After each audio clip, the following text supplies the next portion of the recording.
going on, everybody? YouTube this video is for entertainment and educational purposes only. So I wanted to make a very brief video on transgenderism, right?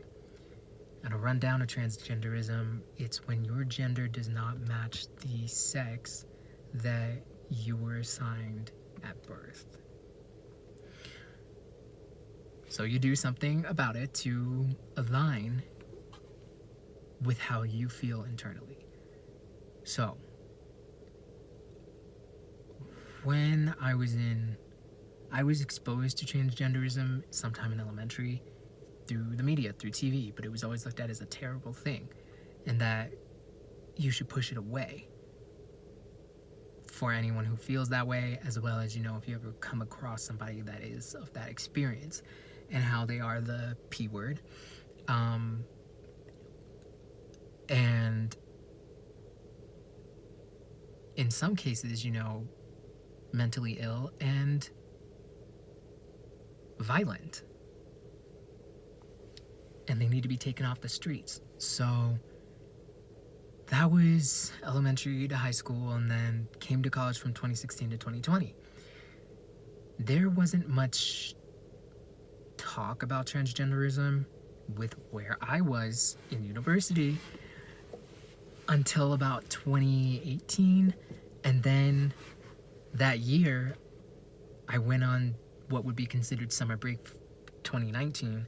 And then I came back during the fall, and all of a sudden, on all the syllabuses, the courses, the classrooms, people are being required to put down their pronouns and put down, their preferred name if they have one.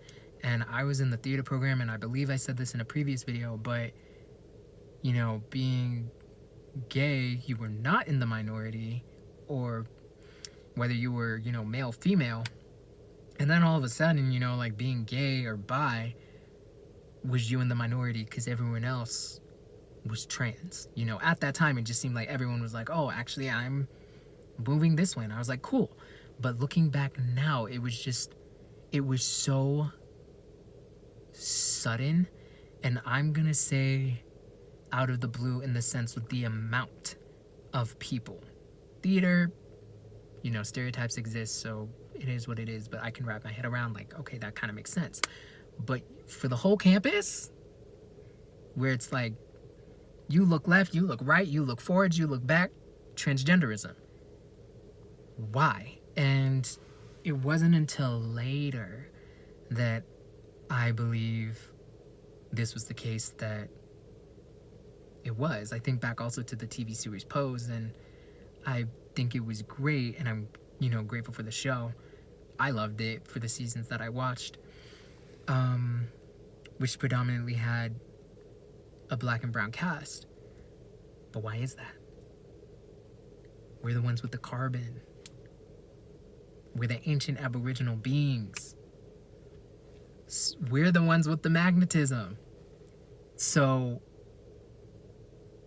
people are a little more, I'm going to say, with that show in that instance, drawn in. I do not believe it would have had the exact same effect if it would have been more diverse in the sense of adding in Asians and more white people and Mexican, Dravidians, Arabs, and people who are like combination of those with this for the main cast, as well as for the extras and those just standing in the back that don't even get a credit when it rolls up at the end.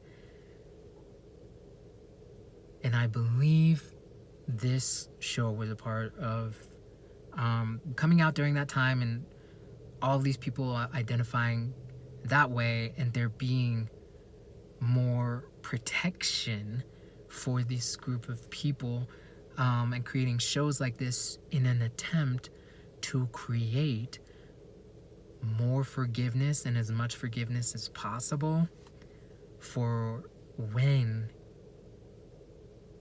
we, as the ancient Aboriginal beings, realize what's going on. So why am I phrasing it that way? And I'm really trying to phrase it respectfully, as well as give people a question how things were prior to in my case, what was 2019 may have been a different year for you. And the effect of you can't, in a handful of spaces, say something without it getting turned into you're being disrespectful. Oh, that's actually inappropriate. You can't say that, where your voice is being silenced about issues revolving around transgenderism. So I've said it before, I watch a lot of Rashad Jamal videos. I don't watch them like that anymore. I haven't really watched any for a while. I watched one of the Watchers, but during the fall, I ended up watching his video on Eternals, so I watched the film, and while I was watching that film, my stomach started churning when the two men who looked like me were on camera. And, they were being intimate, and I just thought, oh, am I hungry? And I wasn't hungry. So then it started happening again when they were back on camera. And I did not know why. And I kept thinking about it, and then it started happening, and the answer didn't come to me. But I started thinking, oh,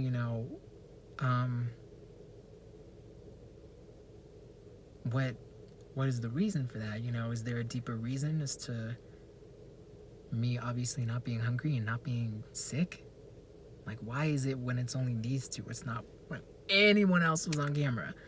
So then I started watching the TV series Them. Phenomenal series, highly recommend it. If you don't want to watch all of it, I recommend episode 9. Because that shares a lot of truth. Oh my gosh. Speaks about the cults, discreetly speaks about us being ancient Aboriginal beings, us not knowing our language of telepathy, and being connected with the land. But in that series, whenever the father was on screen, I just kept thinking that he had a very beautiful, pretty face. And I didn't know why. But my stomach started churning. Again, literally churning.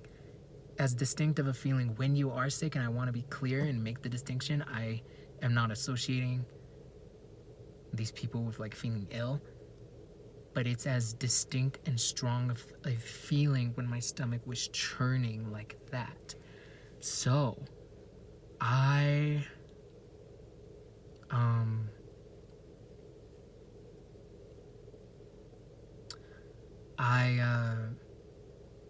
then kept watching the series, and I loved it.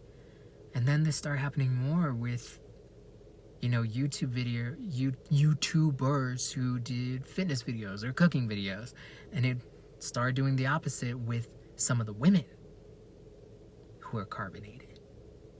I just started thinking, what's going on?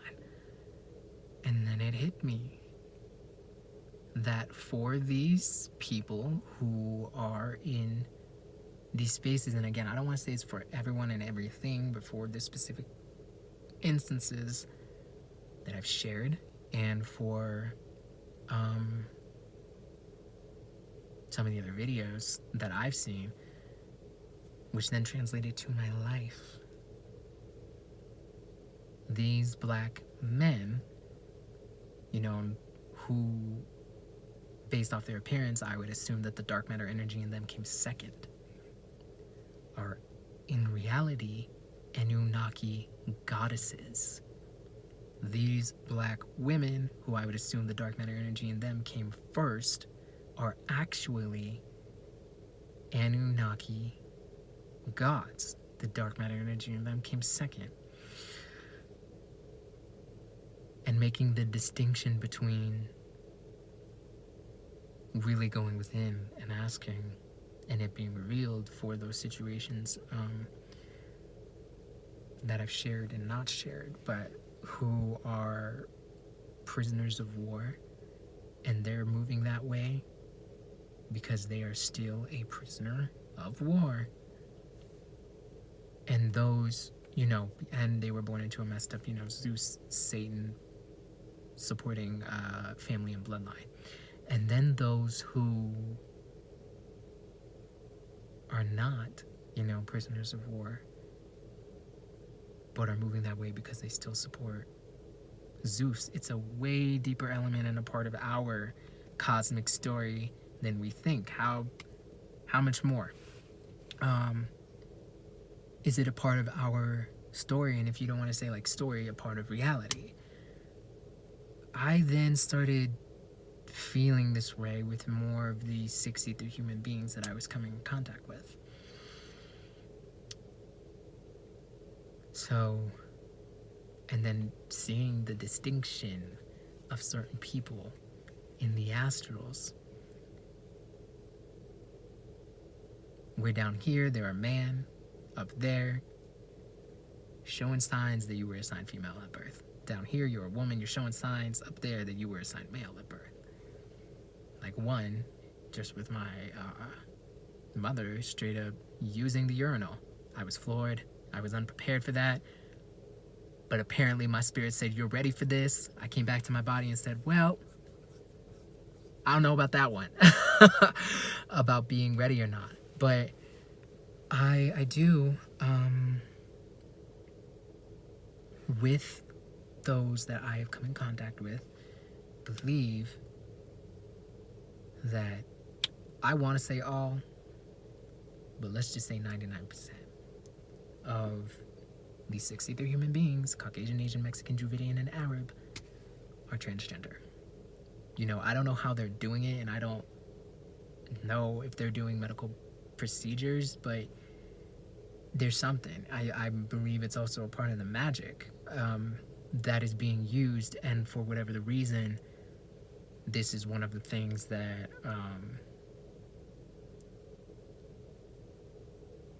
Zeus, I can't say supports, but wants to happen. Struggling to find a more appropriate word or set of words. So yeah, that's the bit of transgenderism. And my body is not, because it's not like my head picking up on this. This is a body thing. This is a feeling. This is energy. If the Kundalini was not this high, I do not believe I would have picked up on any of this. And my spirit and my soul wouldn't have been saying, hey, Ryan, by the churning. It's not that I'm sick and I don't feel sick because of who I'm seeing or what I'm seeing. It's not some illness. It is a literal feeling and my soul saying, it's time for you to remember this part of this matrix story. And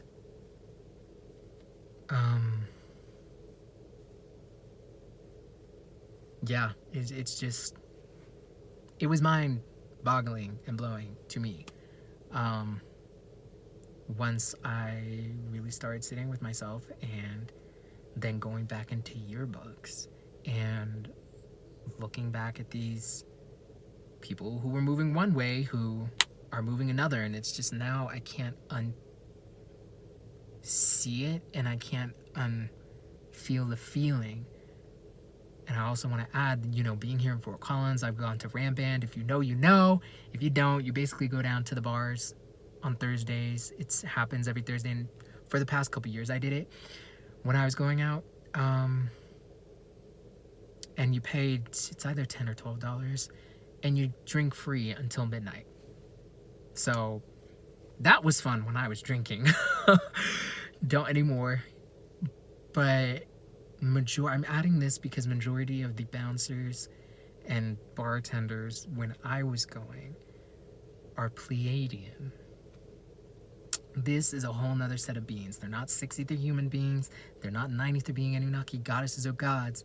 They are Pleiadian. They're not alien greys masquerading as human beings or some other ET like the Mothman. No, Pleiadian. These are the bigger boned bodied people. And a handful of them, if you come across this channel, and if you've been to Ram Band, are those people. I add this because my body has not picked up on that specific type of energy from them. Of course, there may be some from that community that are transgender, but I mean, it's like, for the 63 human beings, it's everybody. It's everybody. And I just don't pick up on that from that other group of beings. So I want to add that to say, it's not literally everyone down here in the physical, but it's a handful of people. I'll say majority of people that I've come in contact with in my life.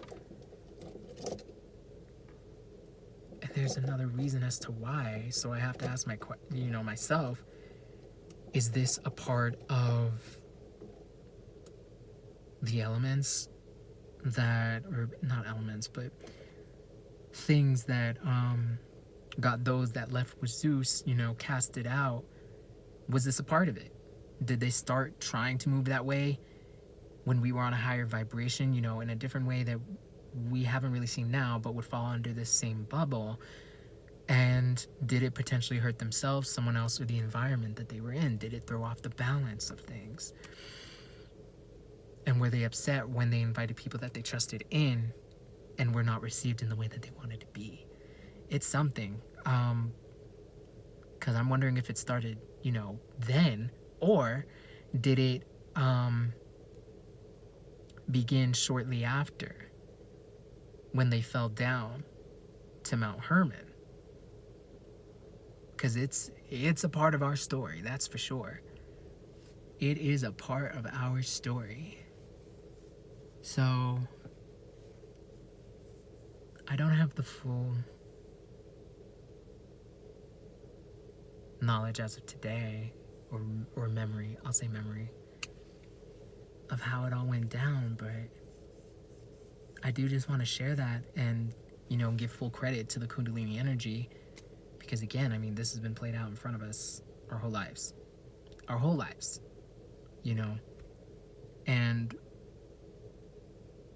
for majority, I'm not going to say all, but for majority that I have picked up on who are the oppressor, the top oppressors that look like us, it's either all or it's damn near, again, switched.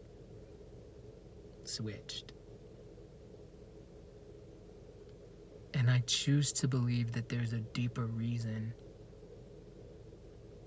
than simply wanting to throw us off balance and keep us away from nature, in regards to those who are the oppressors that have all this information and the motivation and intention to move that way, but not let us know about it, you know what I mean?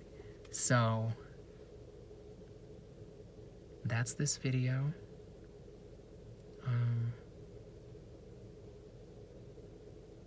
Just go within and ask yourself, who am I seeing in front of me? Really, allow yourself to take in the full image that is in front of you. This, even if it's not open, mine's not open, mixed with your soul, your magnetism, I promise you, you ask for that truth to be revealed, any truth to be revealed, it will be revealed to you. It might not be in the way that you were imagining, but it will be revealed. So, I'm going to end this video here, just because that's something that,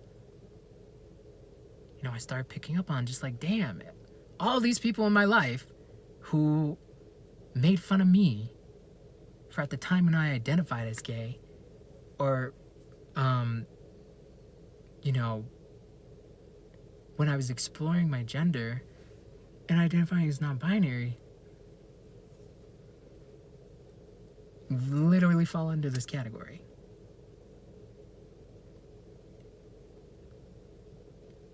Yeah, I'm speechless. So, I then look at all of the Academy Award winners, because, I like acting. I liked films, and just ask myself, okay, well, in the best male category, is this an Anunnaki goddess, or is this an Anunnaki god? A lot of goddess pulling through. For the women, is this an Anunnaki goddess or an Anunnaki god? God pulling through. And why that is fully, we're all gonna remember. But yeah, I'm gonna end this video here because it's 20 minutes. That's a little long. But thank you for watching, and I send peace, courage, protection, and divine cosmic love to all my Anunnaki brothers and sisters who are on their journey of remembering who they are. Ask, and you shall receive. I'm gonna end it on that.